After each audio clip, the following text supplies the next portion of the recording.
So now the women that you work with, because mainly you work with women, I think you also work Only with women. men. Only women, okay, great. And so these women come to you because they felt that connection. And now you do something different though, because I think sometimes there's taboo with spiritualism and spirituality and then turning that into business and currency. How do you help bridge that gap?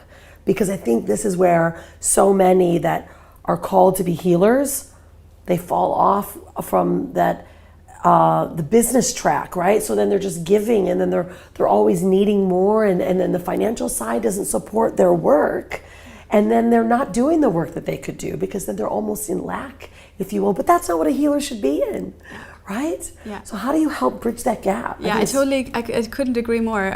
I think that gap is that's made by society. It's not a natural gap. Yeah. I think that it's actually very, very natural for us to express ourselves, give of ourselves, expressing ourselves through serving others, right? And in doing that, it's just natural for money to flow our way. It's a natural consequence, and you know what? Because it's an energy exchange. So if someone wants to fully receive from us, they have to give back. That's how all of life works. There is always this balance. It's very natural.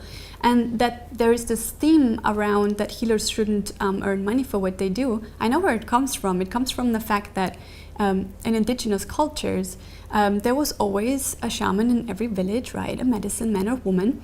And they didn't need to be given money because everyone brought to them everything that they needed, right? That doesn't mean that they didn't receive back. That's right. They just didn't receive money, but they received the food, they received animals, someone Support, repaired their houses, whatever they needed, right? And in today's world, it's just different. So of course it has to happen through money, because if we always do everything on an exchange basis, well, it limits our possibilities as to how many people we can help, especially also because we couldn't help them online, right? That's a shame. And that's why I developed shamanic yoga in the first place, because through that combination with yoga and shamanism, I can teach step by step safely online.